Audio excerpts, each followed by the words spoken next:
Well, hello and welcome to another amazing guest interview here on the Profit with Law podcast. I'm your host, Moshe Amsel, and I'm excited for the conversation we're going to have today because we're talking finances, financial literacy, wealth creation. And for those of you who don't know, the mission statement here at Profit with Law is to empower all people with wealth generation so that this and future generations can lead a better life. And there's a backstory to that. Why in the world is that my mission statement? And what does that have to do with law firms? So I believe that business owners are in the best position to be able to create real, true, significant wealth because you have unlimited possibility with your business. And if you view your business the right way, in other words, the business itself is not the wealth creation tool. It can be, but it doesn't have to be. The business just needs to be the cash creation tool. And once you create enough cash flow from your business, and that's done by running a healthy business with a 35 to 50% profit margin. By running a healthy business with that level of profit margin, you can create more cash than you need to consume, and that can be what you use to build your wealth. Now, I was going through a midlife crisis. I spent 20 years in IT. I was about 15 years into that career, so it was about 5 years before I exited. And I started to question, like, what am I doing? That midlife crisis kind of came about as I was navigating post-divorce. I was married, got divorced, got married again. And in between my two marriages, I kind of was going through this whole period of just evaluating, like, why am I here? And what I really settled on was I had an experience personally that I felt was so powerful and made such an impact on my life that I wanted to create the opportunity for other people out there to have the same or create the same experience. And that is my grandfather, who came from Nazi Germany at 11 years old with his father. Lost his mother and twin siblings in the war. So basically, they got an exit visas and whatever. My great grandfather was an orange merchant, so he was well connected in the embassy and with the import export trade that he was doing. So he was able to secure exit visas for his whole family, and they were supposed to leave through Italy on a boat. His sister contracted pneumonia and was hospitalized, and his mother and twin siblings stayed. Till she got better, and the boat they went on was the last one to leave. They ended up perishing in Auschwitz. But my grandfather came with his father. They went to Israel first, and then as a teenager or young adult, he came to the United States, and and early in his life started a business as a diamond merchant. He was buying and selling diamonds, and through his business created some extra cash flow. Together with four of his cousins, they invested and bought a apartment building in the west side of Manhattan. As you can guess, that apartment building in the west side of Manhattan appreciated in value significantly from when they first purchased it. And when I was a young adult, they started turning it into a co-op, and they were selling off individual units. And my grandfather took the money from those individual units and gifted his 36 grandchildren with the down payment for their first home purchase. Now, a lot of people spend maybe a decade saving enough money to be able to buy their first home. I bought my first home at 21 years old. And that really started my financial journey on a completely different footing than the average American who needs to kind of figure this out on their own and flex that saving muscle, get to that point where by the time that I actually sold my first home in 2008 or 2007 because of my divorce was right before the real estate bubble burst. And that created my first 200 plus $1,000 return in an asset that I would have never been in if not for him. So that story, that experience with my grandfather is something that I feel everybody can do if they want to. Like, not everybody wants to leave money to their grandchildren, and that's your choice. But you probably want to leave a legacy of some kind, whether it's philanthropic, whether it's just to be able to live out your life in the most peaceful and fulfilling way possible. You can do all of that with the right financial decisions and the right financial footing along the way. So, all of that long introduction to bring our guest on today. Our guest today is Adam Carroll. Adam Carroll is a financial literacy expert, author, and speaker. Um, let's see. I don't know the name of his book. We're gonna have to ask him. I don't think it's in the bio, but uh, he's delivered over 1,000 speaking engagements worldwide. His thought-provoking TED Talks, which have amassed over 6 million views on YouTube. Adam has become a prominent figure in the field of finance. His groundbreaking documentary, which I have not watched, and I told him when I was talking to him in the green room that I'm going to have to go and find it and watch it. Broke, Busted, and Disgusted aired on CNBC, and if we have a link to it, we'll link that up in the show notes. Continues to be screened in numerous high schools and colleges nationwide, inspiring young minds to take control of their financial futures. Adam's expertise extends beyond the stage as he is the visionary behind the Shred Method, trademarked, a fintech company that empowers individuals and families to achieve remarkable debt freedom in their lives at exceptional speed. With his wealth of knowledge and infectious energy, Adam Carroll continues to revolutionize how people approach money, education, and personal growth, leaving a profound imprint on the countless lives he encounters every day. Adam, welcome to the show. Moshe, thank you for having me. It's such an honor to be here, and I appreciate you sharing the story about your grandfather because that does absolutely put into context why generational wealth is important to you as it is to me. Thank you for acknowledging that, Adam. But I'm more interested in knowing your story. So, um, just for our listeners who don't know who you are, and for me who just met you, I mean, a short while ago, like 20 minutes ago, um, how in the world did you get into this? Give me your backstory, Yeah, and what motivates you to really make a difference in this way. yeah. Well, it's kind of a look back story. I graduated from a state university in the state of Iowa, and I was a debt statistic, Moshe, as many people are. So I had $30,000 in student loans. I had 8 grand in credit card debt. I was upside down on my car. I had all the challenges that a quote unquote rich college kid has, a kid who has used, debt as a tool to fund their way through school. And I met a woman my senior year in college, and she said, "Get rid of your debt, or I'm going to get rid of you." And in the moment, I thought, well, that's kind of harsh. And then I took a step back and looked at her scenario, and she had money in savings. She had a paid off car. She was on scholarship for school. And I thought, well, maybe she has something going on that I don't. And fast forward, we've been married for 25 years this year. And it's been quite an amazing ride because we learned together what we wanted to do around money and specifically how we wanted to raise our children around money so that we could begin creating generational wealth. And this is where you and I think similarly. I've heard that it takes 2 generations to create a Rockefeller type fortune. And so we have to look intently at, are we generation one or are we generation two? And for me, I'm generation one. My folks are not going to leave a fortune behind. They've helped in a variety of ways, but I really want to be the kind of help that, your grandfather was to you as an example for future generations. And so I've spent the last 2 decades really studying every facet of money that I can. I like to tell people I'm in the pursuit of the mastery of money, which is like climbing a mountain that has no peak. I'm just going to keep learning for the rest of my days. Yeah, I love that, and I what a smart woman, and how smart are you for marrying her?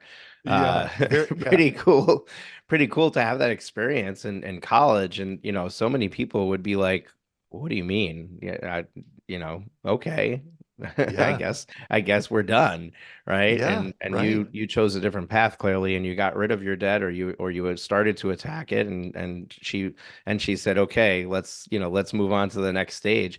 That's right. Uh, so so many of our listeners, and I've never done a poll on this. It's just through conversations that Yep. happen throughout various things that we do. So many people start off with their law firm practice. They're carrying a mortgage of student Yeah, loan debt totally. for law school, um, and then even if they're not, they're starting a business, and if you're if you don't get your business off on the right foot, it's very easy to access capital and then live off of that. And Yeah. I do think that there is a place for debt in the growth of business Hmm. when you're investing in growth and you need to front the money to take the next stage of growth. I think that there's an argument to make to use someone else's money for that and not Yep. have to wait until you've saved it. But so many people get access to capital and then through debt vehicles, and then they use it for the wrong thing, maybe to keep a sinking ship going, Right. or to pay themselves where their business is not yet producing that income.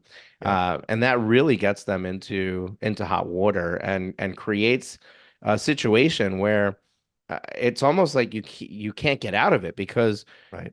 every step that you make, you're building your business, but it's further feeding the monster that you've created. You need to Right. keep paying these monthly payments, and they keep getting bigger and bigger, uh, and you kind of can't get out of it. You really need to kill it in the business to just overcome that mountain that you've created. So, um, I'm not I don't think all of our listeners are in this boat, but I do think there's probably some people listening that are. Is that the right demographic or the right person that you speak to, or even or does it go beyond that?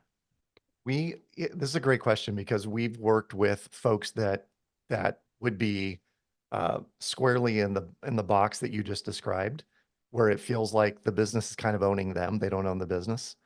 And then we have another category of folks that we'll work with who they're really talented business owners. They've created profit. They've done what you've said, in terms of building a business that has 35 to 50% profit margins. They're very healthy with cash flow, but our goal is to really help them expand their wealth building potential in short order, as opposed to kicking the can down the road and going, yeah, 30 years from now, you'll be worth a lot. We think you can do it far faster than that. I maintain, Moshe, that what you just described is the difference between understanding a calculated risk and being risky. And I think there are business owners out there that are risky in their approach to borrowed money because it's like, well, I'm just going to throw money at the problem and then hopefully it resolves itself. That feels risky to me. A calculated risk says for every X amount I put in, I'm going to get X times 5 or 10 out. And I know exactly how that's going to work. That's a way different business model. And so our goal is to really help people begin to de-risk their business, whether it's their law practice or their mortgage at home or a second home or their student loans. The goal is to minimize monthly expenses and specifically to really target and go after the second largest expense that most of us have in life, which is the interest expense on debt. The first largest expense being taxes, second largest expense being the interest expense on debt. That's really what we target. Okay, so I'm buying into this narrative that Yeah. interest is this massive expense, and I think people don't think of their, um, like even somebody who doesn't isn't carrying credit card debt, they don't have a lot of debt to in their business, but they Yep. do have their primary home mortgage. Like probably 90 to 95% of our listener base probably carries a mortgage on their home if they own. Um, when you start even coming from the world of 2 to 3% interest rates, when you start Yep. looking at your mortgage, I mean, just look at your Form 1098 that comes at the end of the year, and it says how much interest you've paid, Yep. and it's probably in the 6 to 10, $12,000 range for most people. Yep. Well, I'm actually coming at this from living in New York, so maybe there are people in the middle of the country or in places where houses are not nearly as expensive as they are here. Right. Maybe it's lower than that. If you're carrying student loans, that interest is also huge. Like we don't really think about it because we think of things as monthly payments, Right. right? So I have a Yep. mortgage and but it rolled into that is my real estate taxes, is my homeowner's insurance. So I pay this Yep. monthly payment. Some of it's principal, some of it's interest, some of it's taxes, and I don't really know the breakdown. Right. I'm not really thinking about that. Yeah. Or I borrow money to buy a car and I'm paying a monthly payment. in my mind, that's the I can cost afford it. of Yeah. having the car. Yep. And we don't really think about, well, there's a piece of that that's interest. Yeah. And I'm paying that interest. We start calculating all those pieces of interest together. Like, what if we were doing everything in cash? What if we weren't paying all that interest? How would that change our lives? Yeah. Somebody recently told me, they're like, I was buying a house, and I was astonished to see that, like, after 30 years I will have spent almost three times what I'm paying to buy the Yeah. house, to have it. And like, it almost seems like it's going to be impossible to make money on that. Truly. Truly. And to that end, if we're talking about student loans, it's almost even worse. I've talked to countless people who will say, I've been paying on student loans for 20 years, 25 years in some cases. And I'll say, well, what's your balance relative to what it started with? And they'll be like, it's more somehow, or it's gone down by 10 grand and that's it over the last 25 years. The your point is absolutely made when you say that we don't pay attention, Moshe, to what principal is, what interest is, what escrows are. When we're sold a home, essentially what a lender, a savvy mortgage broker would do is they'd say, how much can you afford? Let's try and find you a house and a loan product that works within whatever that number is. And the way I like to describe that is if we function in that way, we have just paymented ourselves into a corner. Because if we think, well, I can afford the payment on my car payment, my house, and my second home, and my student loan, and my credit card, all of a sudden you've paymented yourself into a corner. There's not enough left over at the end of the month to really effectively help you get out of that debt if you wanted to do that. And so, what I like to do is give people an example of efficiency. So, can I ask you a question, Moshe? Sure. If I said, hey, your car is running in your driveway right now, what Hmm. would you do? Well, right now I'm recording a podcast, so I would just let it run. But if I wasn't and I was able to run outside, I would run out and turn it off, Yeah, why is that? because I'm wasting gas and I'm wasting wear and tear on the vehicle. Yeah, it'd be inefficient, right? Hmm. Wasting money in gas, wear and tear on the vehicle, hard on the environment. Wherever you live in the country, someone might steal your car and drive away with it. In Iowa, they'd take it to the car wash and bring it back cleaner, than you had I think I got to move to Iowa then, it. because here they'll go underneath your car, take the catalytic converter, and run Yeah, off. exactly. So when I ask people, what would you do if your car were running? They'd say, I go turn it off. I'd say, well, what if I told you that your car is running financially all the time? You just don't know it. And what I mean by that is we tend to keep money in checking or savings for days or weeks or months on end. Is it safe to say that you guys would have money that's sitting on the sidelines in savings or checking for a period of time? Yeah, absolutely. I mean, Yeah. even if we look at, and I have quite the household. I live in one of the most expensive places in the world to live in a suburb of New York City. And I also have four young kids at home. I have three grown children. I have seven altogether, but four that are here in the house. Our household budget, like, we have flowing through the household just to pay expenses and whatnot, is close to $20,000 a month. Yeah. And that's going in and out. And so there's at times there, even without looking at savings, emergency funds, anything like that, just the Yep. regular day in, day out, there can be anywhere from five to $15,000 that might be sitting waiting for that Yeah. next bill to be paid. Totally. And the way we would describe that at the shred method is it's money that has a job. It will go somewhere.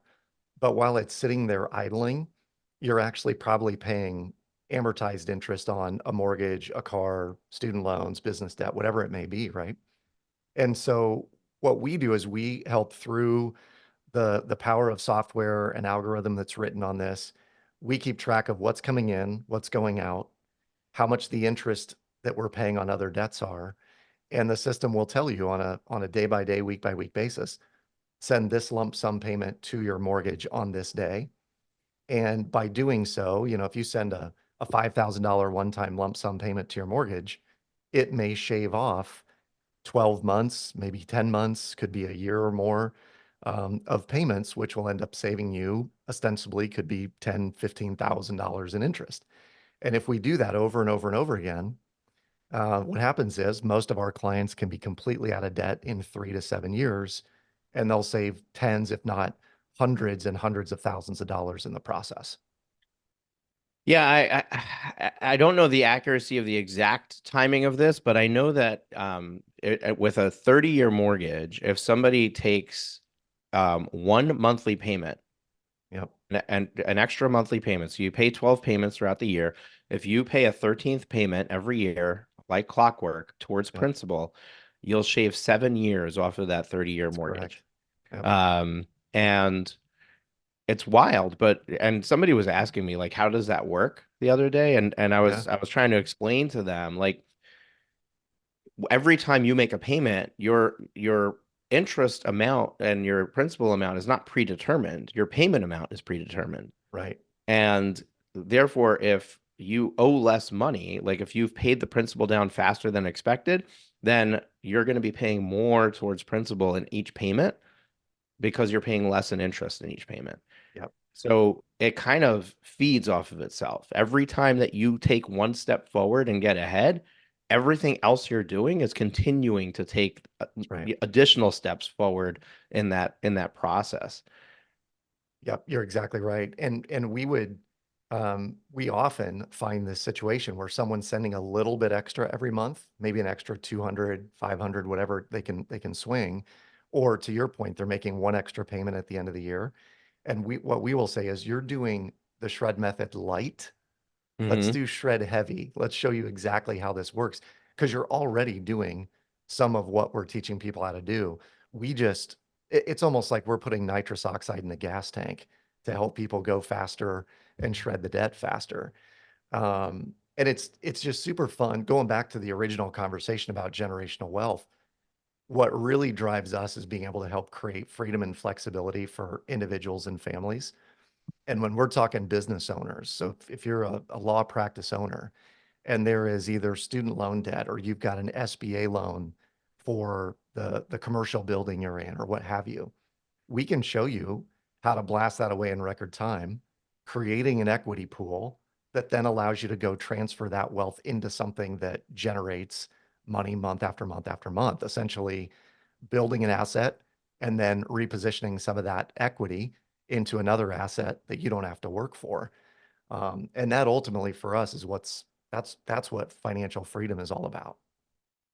So, Adam, let me ask you a foundational question for this, and then I want to get into some of the nuanced details of how this Yeah, works. please. Is the premise of this entire method that there needs to be something extra each month to kind of move the needle? Or is this intended to work even with somebody who's really tight, living month to month, and real, is just they're paying the bare minimums, that even with somebody like that, this method will help them get ahead further faster? The the transparent answer to that question is we can definitely help the people who have more money at the end of the month. No question, we can show them how to speed that up. For those that are living really close to the line, the first thing that I generally will show is, listen, I know we can go find $200 to $500 extra a month. We just have to go reprice insurances, reprice your cell phone plan, do some very strategic things to get your expenses lower. And in some cases, Moshe, what that might include is we stop escrowing for taxes and insurance. And this is in certain cases, but if we've got to carve out an extra 200 to 500 a month in order to blast away the credit card debt or the car loan right away, but in so doing, that might free up an extra five, six, $700 a month that allows us to go shred faster. That could be the case. So we can help virtually anyone. The folks that are not ready for shred or those that know they're going deeper into debt every month as opposed to making ends meet and getting ahead. So for some of those folks, what I tell them is, listen, we got to play better offense. You got to make more money, or you got to play really strong defense. We got to cut some of your expenses because that's what's holding you back. I love the analogy of offense and defense. That really helps put it in perspective. Like, because 90% of entrepreneurs, business owners are offensive minded only, right? True. Like the answer 100%. to everything is I'm going to go make Make more more money to money. solve this problem, Yep. right? Yep.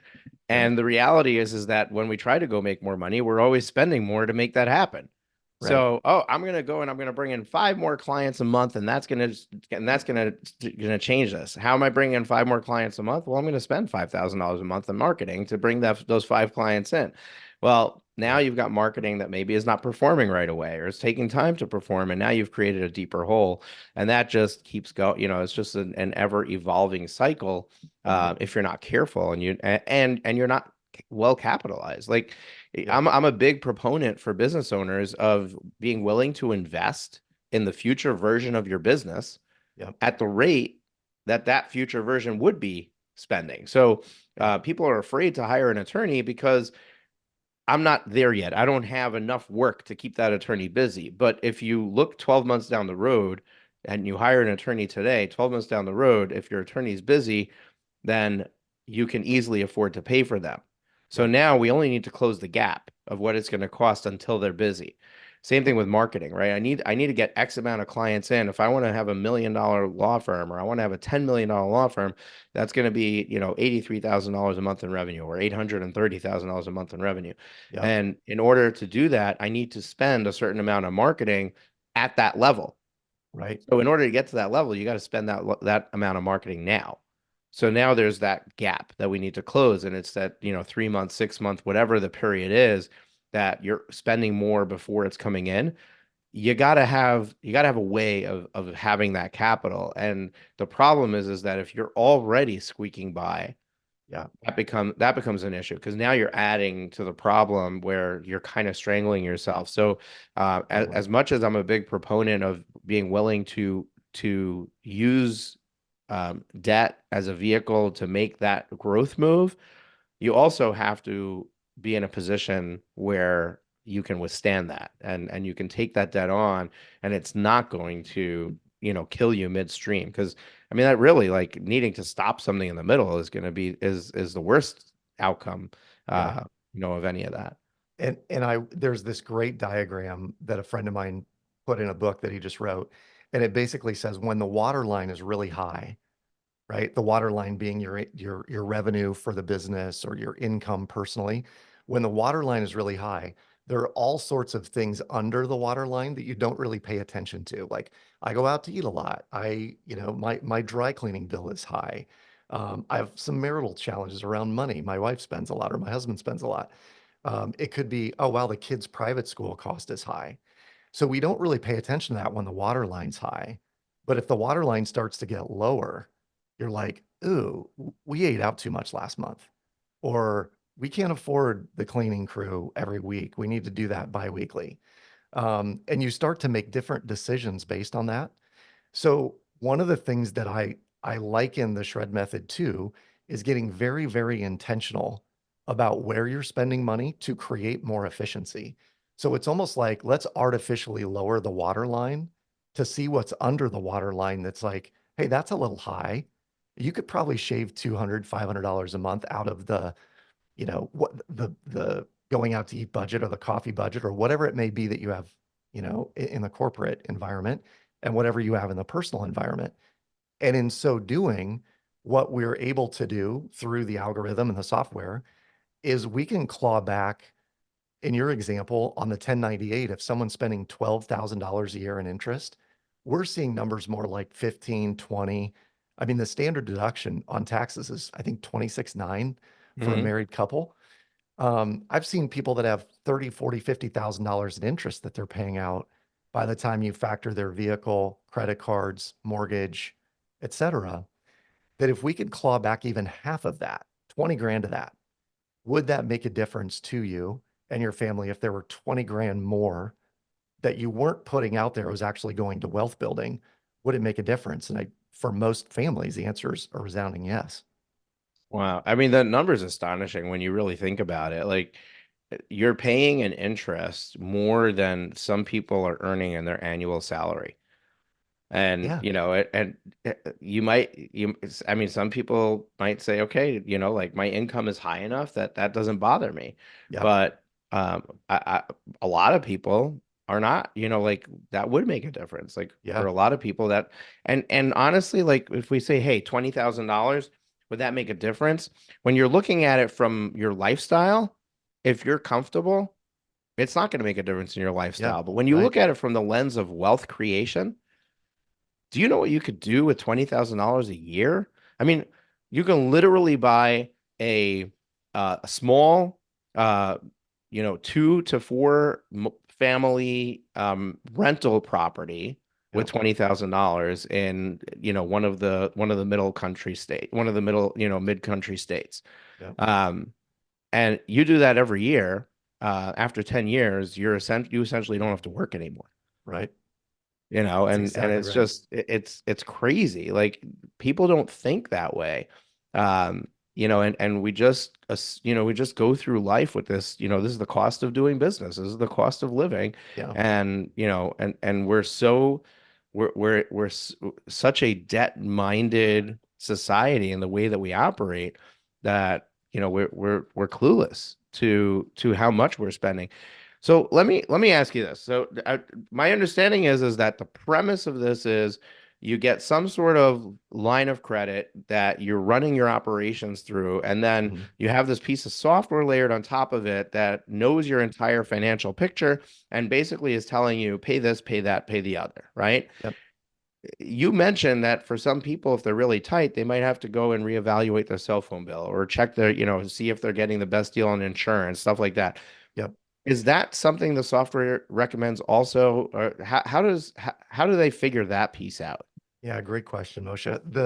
The shred method itself is really comprised of three things. It's a course. So we go through and tell you the who, what, when, where, and why of this process. It is a community of people who are all using Shred, sharing their successes, sharing their wins, sharing what tools they're using and resources they're using. And then last but not least, it's coaching. And the coaching piece is really where some of that comes in. The, hey, let's look at all of these things intently to figure out where you may be spending money unnecessarily. Um, and we have a great team of coaches at the Shred Method that are all about helping people do more with the money they make. So it's not just, hey, we want to help you make more. It's, oh, you make what you make, but let's figure out how to do even more with the money you make so that it becomes as efficient as possible. So I would say the coaching is really where the answer to your question lies. Now, it sounded to me up until this point that like the secret ingredient to the shred method was this piece of software. Yeah. But now it sounds like, well, maybe it's just really accountability and having a plan and having somebody in your corner to make sure that you're sticking with it. Yeah.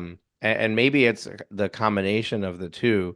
Yeah. Looking at what you've created and assembled and how people are using it, Yeah. what do you think is like the most valuable piece of this whole puzzle? Like, which is like if somebody was gonna it's kind of like dieting, right? Like I buy into a diet, but I'm Yeah. not okay with this part of it. So then Yeah. I modify it for me. And then all of a sudden it's not working. And I'm like, why is this not working? There's certain pieces of the diet that like you can't take those away. Like, Right. those are non-negotiables. When it Yeah. comes to your shred method, what's the non-negotiables? What are the things that you have to have this piece for this to work? I love this metaphor because the whole idea of dieting, and like, oh, that doesn't work for me, so I'm going to change it. At some point, Weight Watchers is like, you can't have cookies for breakfast. That's just the like that is the truth. You can't do that. But the thing that I think makes Shred most unique and most successful for shredders is the software itself does provide reminders and guidance. And it's very similar using the diet analogy to why Noom has been successful. I don't know if you're familiar with Noom or heard of it, but if your listeners have, Noom is a piece of software. It's an app that when you download it, you're plugging in answering questions to when do you normally feel hungry? What do you snack on? Those kinds of things. And it's sending you alert like, hey, it's 10:30 and at 10:45 you generally get really hungry before lunch. So drink a gallon of water or drink 20 ounces of water. And it's giving you those reinforcements. Shred does the same thing on a day by day, week by week basis, but it's saying on this day, it looks like you're getting paid on Friday. So move this amount from your line of credit over to your mortgage, as an example. And if all you're doing is following the prompts, what we like to call this is a behavior modification tool. And we're just modifying behavior just like Noom does for weight loss. And as people follow it, what they've said to us is, I can't believe, number one, how easy it is, how fast the payoff happens, and the fact that I'm not feeling, again, diet analogy, I'm not feeling hungry. On our side, it's like, I'm not feeling like there's less. I feel Not like there's feeling pinched. more. Yeah, I'm not feeling pinched. Exactly. So what is the for somebody who's got, personal debt and they've got business debt, right? Yep. And they're, let's say they want to keep the keep the two separate. So Yep. I'm not gonna do a line of credit on my house to pay off my business debt. What Yep. is the the vehicle to use on the business side to use Yeah. the shred method to eliminate business debt?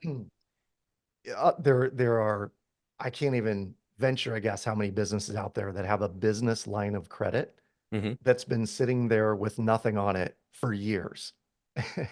And we typically get them because it's like, well, if I need, I'm in a cash flow crunch, I'll use it quick, right? Or if I need to do payroll and I have receivables, I can use that and I'll just pay the business line of credit back with the receivables. The way we would use it on the business side for Shred is the business line of credit simply becomes almost like your checking account, but the advanced lump sum payments we're making out of the business line of credit ideally should go against some form of debt, be it an SBA loan that you use to start the business. Ideally, it's on a commercial property. So if you own your own building, that's a perfect way to use that because you're looking at your commercial loan as like, well, this is just a part of operating my business. I owe $5,000 a month or 7,500 a month on my commercial loan. And if we're using Shred effectively on the business side, you might be able to have your business owned free and clear in the next 4 years or 5 years. And you have all that equity sitting there in the business that becomes a tool for you that when you need liquidity to pump into the business, you just tap that line of credit.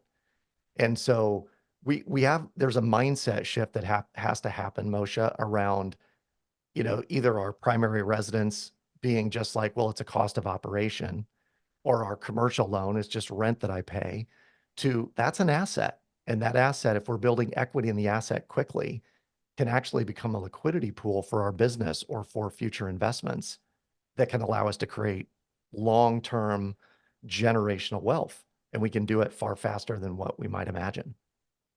Now, it makes sense to me that if you're using a line of credit and the interest rate is lower than the other items that you're paying down, Yep. that you've got this, you're kind of saving on the interest rate as this is happening, Yep. and you're cutting, the timing is helping you.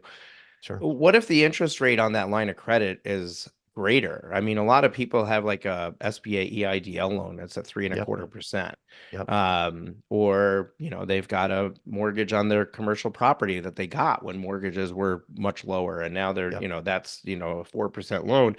And their business line of credit today is probably a 10 or 11% interest rate. Right. Um, does that, when you're trying to pay off a lower interest vehicle, does that negate the power of using a line to accelerate the payments? How does that work? Yeah. The answer is a little bit of yes and no.